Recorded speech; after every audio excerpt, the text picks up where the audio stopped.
Olá, seja muito bem-vindo, muito bem-vinda a mais um programa Mentes que Sentem.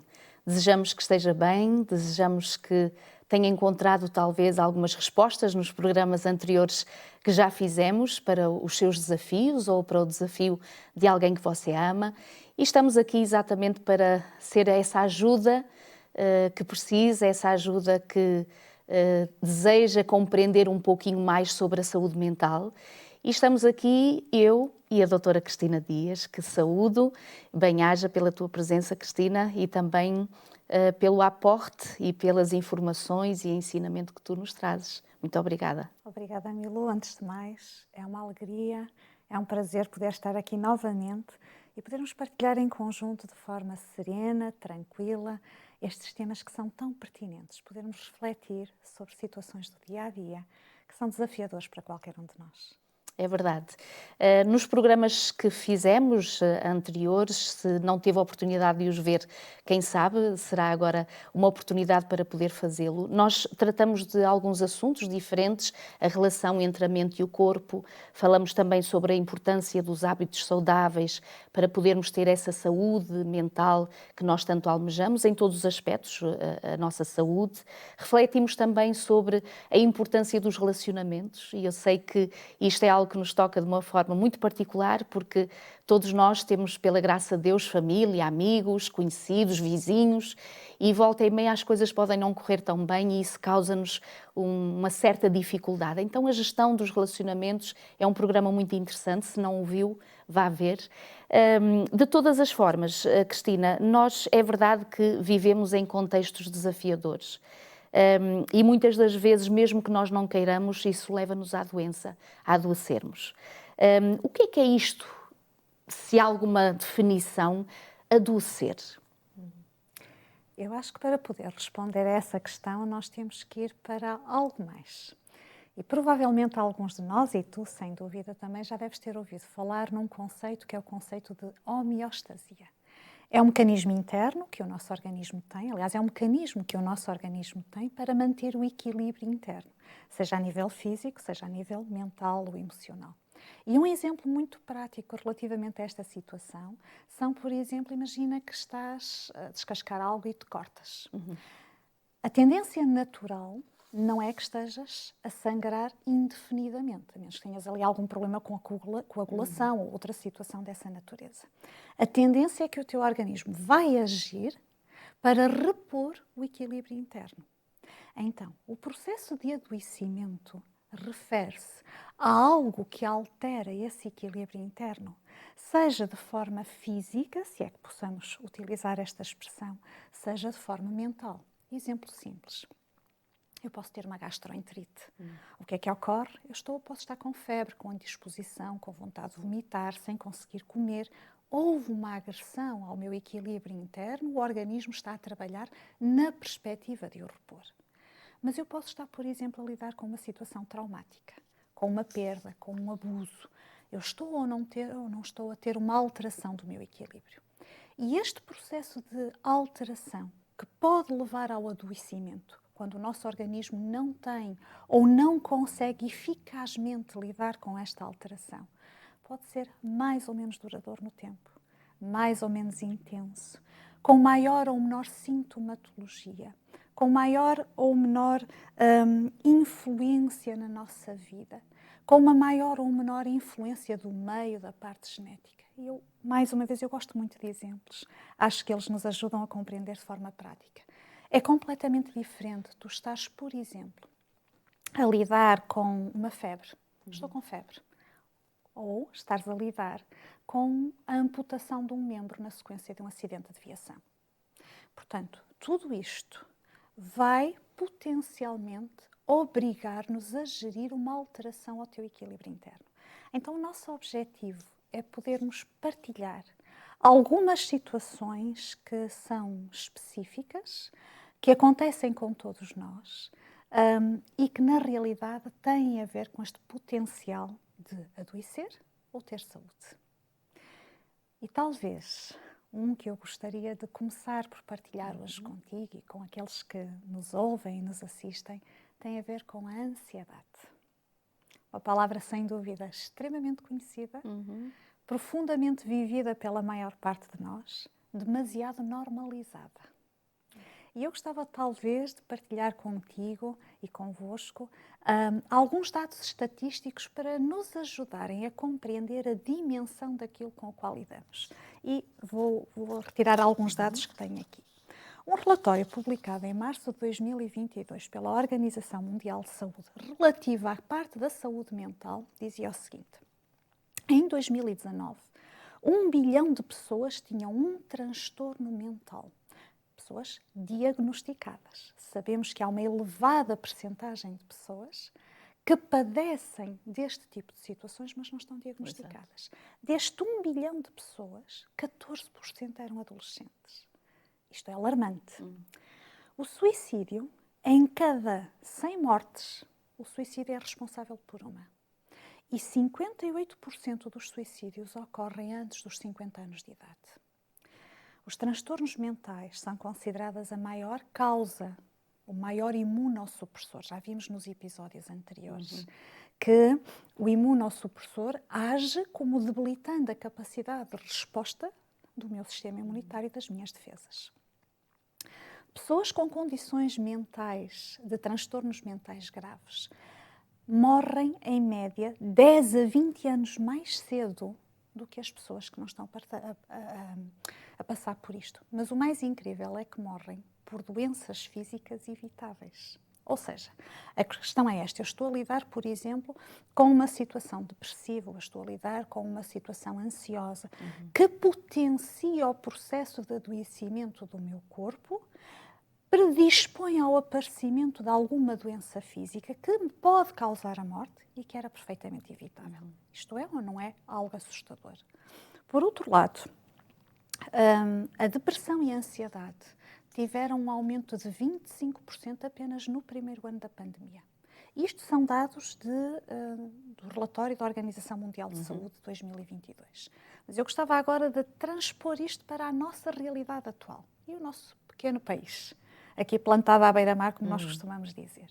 Sabes que há uma edição de 2024 do Instituto Nacional de Estatística que vai buscar dados referentes a 2022, mas que foram publicados pelo Inquérito às Condições de Vida e Rendimento. E este inquérito avalia várias valências da dimensão de vida da população que vive em Portugal. E na secção que refere a saúde mental e a satisfação com a vida, dão alguns dados. Entre eles dizem assim: 34,3% da população com 16 ou mais anos revela sintomas de ansiedade generalizada. Se nós transpusermos isto para a nossa realidade atual, significa que em 10 pessoas que eu conheço, pelo menos 3 têm ansiedade generalizada. E às vezes eu não percebo isso, não tenho essa noção. Destes 34,3%, 11% tinham ansiedade a níveis graves. Foi também verificado que 40% de níveis de ansiedade generalizada foram referenciados pela população feminina e 27% pela população masculina. Mas aqui eu gostava de fazer um parênteses. Aquilo que nós temos vindo a perceber é que as mulheres têm uma maior predisposição para poder abordar este tipo de assuntos do que os homens, às vezes até por uma questão cultural. O que significa que nós temos aqui, na parte masculina, situações que podem potencialmente não estar diagnosticadas. Por outro lado, a verdade é que também está cientificamente comprovado que a alteração hormonal que a mulher tem uma maior predisposição para ter acaba por influenciar de forma significativa a vivência de determinado tipo de acontecimentos. Por incrível que pareça, eles falavam também, faziam uma correlação em relação ao nível de escolaridade. E, por exemplo, em pessoas que não têm escolaridade, 49,3% referiu problemas de ansiedade grave. Mas se falarmos, por exemplo, para o ensino superior, estamos a falar de 28% da população. Isto são números extremamente elevados. E isto deve-nos levar a refletir o que é afinal isto com o que estamos a lidar, que impacto é que tem e de que forma é que eu tenho que olhar para isto? Se calhar, Cristina, e ao ouvir-te, e possivelmente muitos que nos escutam e que nos veem, sem sabermos, talvez possamos estar, como dizias tu, a passar por uma situação de ansiedade que até nem nós diagnosticamos ou em nós ou nos outros, e se calhar é pertinente então fazer-te a pergunta, afinal, a ansiedade é uma coisa que nós percebemos ser boa ou ser má? Porque eu acredito que quase nenhum de nós passa pela vida sem aqueles momentos um pouquinho mais ansiosos, não é? E estar vivo, se calhar, é isso, é ter alguma ansiedade. Mas será ela boa ou má? Como é que poderias explicar? Eu acho que, mais uma vez, para tentarmos responder a essa pergunta, temos que responder a uma outra que é prévia, que é o que é ansiedade. Isso. Ou seja, eu só posso classificar algo como positivo ou negativo se eu souber de que é que eu estou a falar. E a primeira coisa que eu gostava que ficasse clara é que a ansiedade é uma emoção que não é má em si mesma, que tem uma função adaptativa e aquilo que ela faz é despoleta em nós um mecanismo de reação que tem como objetivo, na realidade, repor o equilíbrio interno, proteger-nos. É o conhecido mecanismo de luta ou fuga que nós associamos à reação do stress. Portanto, mas aquilo que na realidade acontece é que a maior parte das pessoas que procuram ajuda profissional neste sentido, quando lidam com a ansiedade, elas dizem-nos taxativamente, olha, eu não quero ser ansiosa ou eu não quero passar pela ansiedade. Mas na realidade, isto é mais ou menos como o medo. Não é o medo que acaba por incapacitar as pessoas, é a nossa indisponibilidade para lidar com o medo.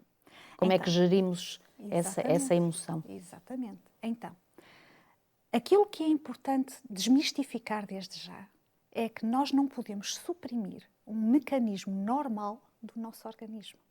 Portanto, a ansiedade é um mecanismo normal, é uma emoção que despoleta o mecanismo normal do nosso organismo. Provavelmente já terás tido alguém que te fez aquela pergunta, olha, experimenta espirrar de olhos abertos. Ok. Eu não conheço ninguém até à data que eu tenha conseguido fazer, não é? Se calhar alguns estão a tentar lá em casa agora, ou no carro, mas cuidado. Agora, a verdade é mesmo esta, ou seja, há situações fisiológicas que nos predispõem a um tipo de resposta. Então, primeira premissa básica, não faz sentido não querermos sentir ansiedade. Não faz sentido querermos suprimir um mecanismo normal do nosso organismo. Se calhar até o querermos não ficar ansiosos provoca-nos ansiedade. Potencia mais isso. Exato. E nós vamos ter a oportunidade neste e noutros episódios de com calma abordarmos isto. Porque aquilo que ocorre é que, a partir do momento em que eu compreendo que a ansiedade não é o alvo a abater, não é algo pernicioso, pode ter uma função e tem uma função adaptativa, eu vou começar a fazer a pergunta de outra forma. É como é que eu posso aprender a conhecer este mecanismo? Como é que eu posso gerir de forma mais saudável? Como é que eu posso aprender a utilizar mecanismos de defesa de forma adaptativa e saudável nos desafios que eu tenho ao longo da vida? É que aquilo que ocorre, e daqui a um bocadinho vou explicar, vou responder mais concretamente à tua questão, mas aquilo que ocorre nos nossos dias é que nós temos dificuldade em separar aquilo que é o normal daquilo que é patológico. Exato. Vou dar um exemplo mais uma vez. Imagina que eu tenho um acidente de viação. A próxima vez que eu for tentar entrar num carro, como é que tu achas que eu estarei? Tranquila, em absoluto, de todo. Se calhar deixa-me dar-te, desculpa interromper-te, deixa-me dar-te um exemplo muito prático, que vai ao encontro do que estás a dizer. Já bateram no meu carro por trás. Estava parada nos semáforos e vêm e bateram-me por trás e foi uma batida forte. Hoje eu percebo perfeitamente que quando eu paro num semáforo ou vou fazer uma travagem, automaticamente eu olho para o retrovisor para perceber a que velocidade vem o de trás. Quando antigamente eu não fazia nada disso. Portanto, fiquei com esta sensibilidade, uma experiência que realmente marcou. Não é? Ou seja, tu ficas hipervigilante a um estímulo. Exato. Porque foi uma realidade que integraste no teu dia-a-dia. Agora, a pergunta que eu coloco é, isso que tu estás a viver é normal ou é patológico? Porque a pergunta é mesmo esta. Exato. Ou seja, há uma normalidade no fato de tu estares mais alerta em relação a um novo estímulo, pura e simplesmente porque és humana. Aprendeste a tomar consciência de uma outra situação. E as pessoas hoje em dia, nós hoje em dia, temos dificuldade em fazer esta distinção e temos dificuldade em perceber quando é que algo se torna patológico, porque nós não aceitamos a naturalidade das emoções. Pelo contrário, nós queremos medicalizar tudo, queremos respostas rápidas, queremos soluções que não envolvam trabalho, no aqui e no agora. Mas aceitar e integrar este mecanismo dentro de mim vai-me permitir gerir melhor e libertar melhor dele. Em relação à pergunta que tu colocavas, se é ou não positiva, só a própria pergunta parte de um pressuposto errado, não é? Sabes que eu gosto muito de uma citação do Viktor Frankl. Nós já, em episódios anteriores, já tivemos a oportunidade de falar um bocadinho do trabalho dele. Ele diz algo muito interessante. Ele diz, numa situação anormal, uma conduta anormal é perfeitamente normal. Isto parece algo básico, mas por que é que temos tanta dificuldade de ter um pensamento crítico sobre o nosso dia-a-dia e perceber algo? Ou seja, a ansiedade, ela pode ser positiva porque nos ativa para a reação. O exemplo que tu deste do teu carro. Quando tu estás hipervigilante, o que é que tu estás a fazer? Tu estás a tentar considerar se pode ou não vir uma potencial ameaça. Exato. Agora, quando é que isto se tornaria patológico? Quando isto te inibisse, alterasse o teu comportamento, impedisse o teu dia-a-dia de fluir naturalmente e, ao mesmo tempo, te causasse uma série de pensamentos e emoções e sintomatologia extremamente desagradável. Que, na realidade, quando eu dizia há pouco, quando as pessoas não querem ter ansiedade, elas não querem é lidar com os sintomas que a ansiedade provoca, que são efetivamente desagradáveis. Então diríamos não ter ansiedade, será isso equivalente a ter saúde? Não. Não é? Não, porque a ansiedade faz parte do nosso mecanismo para a manutenção da saúde. Quando às vezes pensamos exatamente o contrário. E a maior parte das pessoas, se calhar, pensa o contrário. E no fundo, punem-se pessoalmente por não conseguirem retirar aqueles sentimentos de ansiedade, um bocadinho mais, de dificuldade, quando é perfeitamente natural. Exatamente. E aceitar essa naturalidade vai-me permitir integrar uma resposta sem tanto peso e tanta responsabilidade. Agora, há uma distinção que seria importante fazermos e tem a ver com quando é que isto se torna patológico e, por outro lado, ansiedade versus medo. Vamos imaginar o exemplo que tu deste. O exemplo que tu deste, tu apanhaste um susto, ok? Apanhaste um susto. O que é que o teu organismo fez? Tu tiveste uma reação de medo. Porque tu tinhas uma ameaça presente, foi uma resposta emocional a uma ameaça presente. A ansiedade o que faz é levar-nos a projetar, a viver hoje, a projeção de potenciais ameaças futuras que nós não sabemos se efetivamente vão ocorrer ou não. Estamos sempre com a nossa mente a querer controlar o que vai ocorrer. Não importa se é daqui a 10 minutos, se é daqui a 10 anos. Só que há uma outra premissa que é importante. É que a ansiedade percepcionada pode ser muito diferente da ansiedade percepcionada sobre o perigo. Pode ser muito diferente do perigo em si mesmo, do perigo real. Já agora, e daqui a pouquinho continuando esta nossa reflexão, porque estás a falar e eu estou-me a lembrar exatamente deste manual de estudos que nós temos, este Sentimentos, a Ciência do Existir, já temos feito nos programas anteriores, continuamos a fazê-lo, a dizer-lhe que está disponível para si, que nos vê ou que nos escuta, um manual de estudos perfeitamente gratuito. Basta contactar-nos através do 933 939291 e terá a possibilidade de receber na sua casa ou enviar para algum amigo que ache que lhe vai fazer bem, e com certeza é algo muito pertinente e precioso este manual, e com certeza que lhe vai fazer bem, porque fala destas coisas que estamos a falar aqui mesmo, a ansiedade inclusive.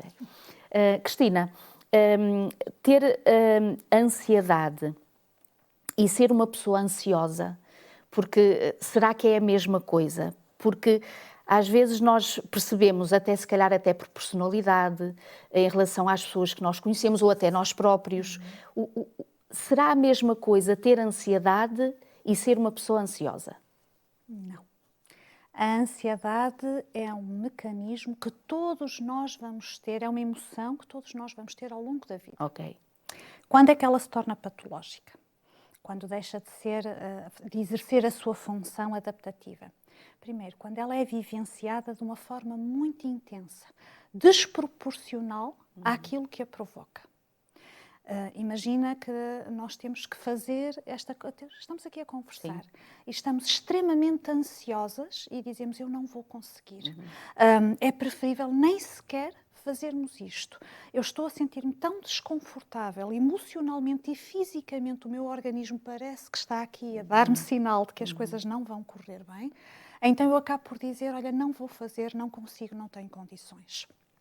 Há aqui provavelmente uma desproporcionalidade da reação e da interpretação do perigo face à situação em si. Outra característica que torna a ansiedade patológica tem a ver com o interferir com as atividades normais do dia-a-dia da pessoa. E ocorre em momentos muito indevidos. Eu gostava de partilhar um exemplo de alguém com quem falei durante algum tempo e esta pessoa tinha níveis de ansiedade muito elevados. Ela partilhava comigo esta experiência. Olha, quando eu vou a conduzir e me apercebo que vem um carro atrás de mim, eu fico tão ansiosa que eu acelero o máximo que consigo. E eu brincava com ela e dizia, olha, e se o carro for para a mesma direção que tu e andar tão rápido como tu? Mas quando tentamos desmistificar o porquê, e isso iremos ter a oportunidade de ver em próximos episódios, a verdade é que esta pessoa tinha algumas crenças associadas, já desde a sua infância, que lhe diziam algo deste género. Tu tens que fazer as coisas sozinha. Tu não precisas da ajuda de ninguém, tens que saber organizar e desenrascar-te, desculpa uma expressão, sozinha, e não podes ser um fardo nem um incómodo para as outras pessoas. De cada vez que ela tinha um carro atrás dela, os níveis de ansiedade eram elevadíssimos porque a percepção, a crença que ela trazia é que ela estava a ser um fardo, ou um peso, ou um incómodo para aquele que estava ao seu lado, que estava atrás de si. E isto, efetivamente, causa grande sofrimento às pessoas. Portanto, falamos da intensidade, falamos do interferir com as atividades normais do dia-a-dia, falamos da persistência e da frequência. Para ter um diagnóstico que possa encaixar numa ansiedade patológica, nós estaremos a falar de situações em que ocorrem frequentemente ao longo do dia e durante um período de, no mínimo, 6 meses. E, por outro lado, causam muitos pensamentos intrusivos. Pensamentos intrusivos são pensamentos que vêm à nossa mente e que nos causam sofrimento porque nos levam a interpretar a realidade de uma forma que não pode não ser a evidência dessa mesma realidade. Então, será que ter ansiedade e ser uma pessoa ansiosa é a mesma coisa? Não, efetivamente não. Todos nós vamos ter momentos de ansiedade. É a chamada ansiedade de estado, mas existe também a ansiedade de traço, que, como o próprio nome indica, alguns de nós, por diferentes contextos e circunstâncias, acabam por ter uma maior predisposição para interpretar as coisas à sua volta como potencialmente ameaçadoras. Porque este mecanismo que se traduz na ansiedade, numa ansiedade mais intensa e patológica, ele é sempre despoltado quando o teu organismo, o teu cérebro, interpreta algo como ameaçador. Então, a ansiedade de traço são aquelas situações em que as pessoas têm uma maior predisposição para interpretar os estímulos à volta delas como potencialmente ameaçadores, potencialmente fora do controle, então vivenciam de forma mais ansiosa os eventos do dia-a-dia. Isto eu acho que é excelente, Cristina, estás a referir isso, porque como todos somos diferentes e percebemos as coisas de forma diferente, por vezes é-nos difícil entender o porquê da reação do outro. E aquilo que para nós é tão simples e que ultrapassamos com uma facilidade tremenda e profunda, temos depois dificuldade realmente em poder ajudar o outro que está a sentir de forma diferente. Mas esta questão da ansiedade, embora o programa esteja quase no fim, mas fazer-te esta pergunta, pode levar a alguns transtornos. E acredito que se calhar falar um pouquinho sobre eles e depois nos próximos episódios poderemos até demorar-nos mais, alguns transtornos que a ansiedade pode trazer. Sim. Aliás, nos próximos episódios nós vamos ter a oportunidade de abordar a sintomatologia da ansiedade, ou seja, como é que eu posso tentar perceber se estou ou não a lidar com uma situação destas que pode já não estar na esfera do que é saudável e equilibrado. Mas a verdade é que existem quando se chamam transtornos, são situações que carecem de uma intervenção clínica porque alteram significativamente a vida da pessoa, a forma como ela age e a forma como ela se sente. Eu vou-te dar aqui só alguns nomes. Iremos abordá-los depois com mais calma. Ansiedade generalizada, ansiedade de separação, ataques de pânico, transtornos fóbicos específicos, perturbação obsessiva compulsiva, stress pós-traumático. Estes nomes, que para alguns são mais familiares do que outros, encaixam-se todos no diagnóstico de uma ansiedade que se tornou patológica e que nos leva a vivenciar as coisas de uma forma que não é saudável. E isso que tu dizias, para mim, é extremamente importante. Entendermos que isto muitas vezes não depende de uma decisão da pessoa. Exato. Ajuda-nos a ter algo que nos falta muito, que é compaixão e respeito pelo outro, pelo próximo e por mim. Que muitas vezes me cobra imensamente por estar a lidar ou estar a sentir algo desta forma. Sem dúvida. Doutora Cristina, nós vamos ter a oportunidade de continuar nos próximos episódios, com certeza, a falar sobre este assunto tão pertinente e que realmente é uma realidade na nossa sociedade, cada vez mais, até de forma muito precoce, na idade, inclusive. E lembrei-me de um versículo que, aliás, há vários, em Filipenses, no capítulo 4, e nos versículos 6 e 7, o Senhor faz-nos um convite, que eu vou deixar para vós, para nós também. Não andeis ansiosos de coisa alguma. Em tudo, porém, sejam conhecidas diante de Deus as vossas petições, pela oração, pela súplica, com ações de graças. E a paz de Deus, que excede todo o entendimento, irá guardar o vosso coração e a vossa mente em Cristo Jesus. É isto que nós desejamos para si, que nos escuta. Foi um prazer poder estar consigo. Se quiser o nosso manual de estudo, já sabe, contacte-nos. Verá nos nossos programas o número que poderá contactar-nos para receber aí em sua casa, grátis, este manual que seguramente o ajudará. Desejamos que fique bem, o melhor possível. E na graça de Deus, nos encontramos no próximo episódio. Até lá.